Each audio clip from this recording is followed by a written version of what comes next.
Hi, I'm Kerry Lord from TOFT. This video forms part of a series to accompany the Edwards Crochet kits, patterns and books. So in this video I'm going to cover a chain, how to do a chain in crochet and how you can use this chain to make a start to a new piece of an animal. So we're going to start from the very beginning with your yarn and your hook. I'm using TOFT Chunky in a camel colour and an 8mm hook, but the same techniques would apply to all yarns and all patterns that call for this kind of start. So when we're doing a chain and a chain start to a piece, rather than the classic 6 into a ring start that a lot of you might be familiar with if you have made other parts already, what we're going to do is tie a slip knot again in the same way. So around your hand,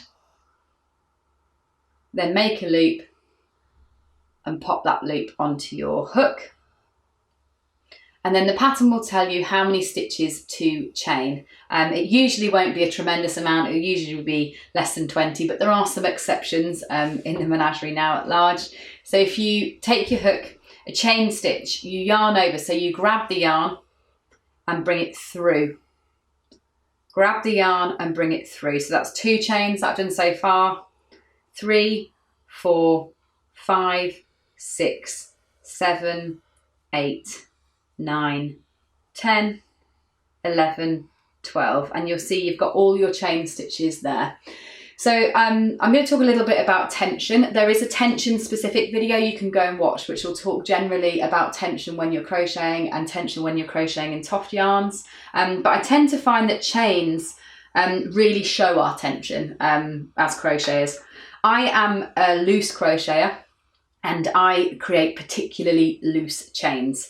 Now, using this method to start a piece, I just need to be a bit conscious of making sure my chain stays quite tight, because what we're going to do is we're actually going to turn this into a circle like this, and we're going to crochet off this circle. So if I do this too loose, and it's looser than my normal stitches, what I'll find is I'll get a bit of a messy start.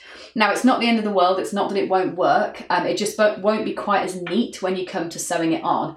So if you are someone like me that knows that you have a slightly loose chain, you might just want to be a bit conscious when you're doing these starts to keep your tension nice and tight just for those 12 stitches, because it will give you a neater edge and finish. So say we've crocheted 12 stitches, what we're going to do is we're going to turn them around and we're going to slip stitch them together to create a circle from which we can crochet our piece. Now, this tends to be used on ears and tails and little bits of extras that you're going to be adding on the end, so they tend to be small pieces.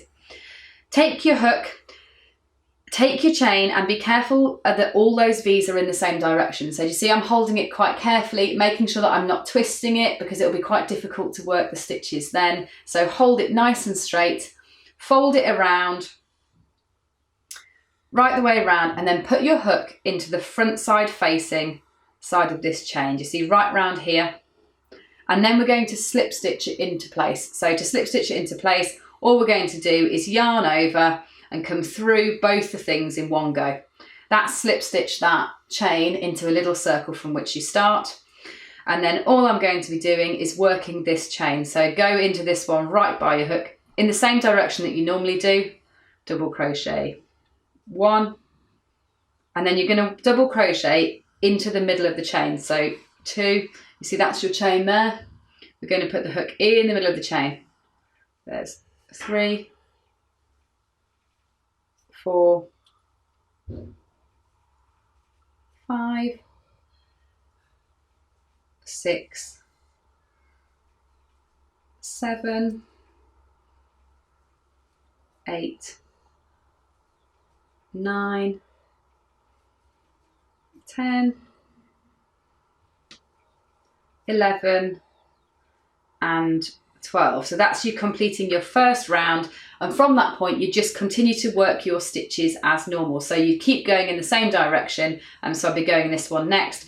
Back to, rather than crocheting into a chain, you're going to be crocheting into the whole stitch at this stage. So you see that's my next one there. You go back to as you would normally be doing on a part, double crocheting through the whole stitch. And it's just a different way of starting. It means that you've got an open bottom, and it's quite useful the different parts when you're stuffing and you're sewing them together. You can create different shapes with it, and you can obviously, rather than have a solid beginning, you can add the stuffing in at the end.